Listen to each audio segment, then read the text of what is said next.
నమస్తే మామ బ్రోస్, నేను మీ నవీన్ రత్నాల. అరే ఆ అమ్మాయి చూడు, భలే ఉంది కదా. అరే ఈ అమ్మాయి చూడు, నిన్నే చూస్తుంది. ప్లీజ్ రా, ఒక్కనైనా సెట్ చేయొచ్చు కదా. బయటికి వెళ్దామా, బిర్యానీ తిందామా అన్న స్టేజ్ నుంచి శాలరీ ఇంకా పడలేదురా, బిర్యానీ ఎందుకురా, రూమ్లో రైస్ పెట్టుకొని కర్డ్తో తినేద్దాం. అమ్మాయి లేదో గిమ్మాయి లేదో మనకి ఎందుకురా ఎక్స్ట్రా ఖర్చు, మనీ అడ్జస్ట్ అవుతాయి అంటావా అన్న స్టేజ్కి వచ్చేసాం భయ్యా. చాలా ఇయర్స్ తర్వాత మా బీటెక్ దోస్తు గారిని కలవడానికి ఏలూరు వెళ్ళినప్పుడు వాడు ఏవేవో రకరకాల ఫుడ్స్ తినిపించేశాడు. ఫస్ట్ పానీపూరితో స్టార్ట్ అయ్యి తర్వాత సాంబార్ పుణగంట. ఏలూరులో ఇది ఫేమస్ అంటే ఇక్కడ. ఇంక ఇవన్నీ కాదనుకొని బిర్యానీ వేసేసాం. ఇలాంటి ఫాస్ట్ ఫుడ్స్ తినకపోతే మన మనసు అసలే ఊరుకోదు కదా.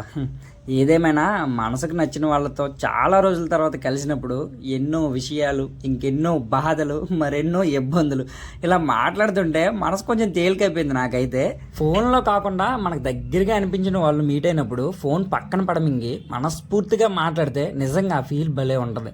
ఒకసారి ట్రై చేయండి. రోజుల్లో సొంత తల్లిదండ్రులని సరిగ్గా చూడలేక ఇబ్బందులు పడిపోతున్నారు. అలాంటిది మా ఫ్రెండ్ గాడి అక్క బావ ఇద్దరూ చనిపోతే వాళ్ళ పిల్లల్ని కంటికి రెప్పలా చూసుకుంటున్నాడు.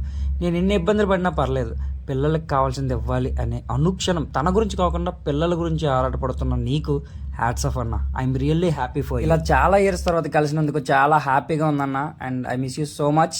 అండ్ ఏలూరు గురించి ఫుల్ వీడియో కింద డిస్క్రిప్షన్లో పెట్టాను, please do watch it. And that's it for today video. For more videos please subscribe Nani Ratnala. Thank you, have a great day, bye.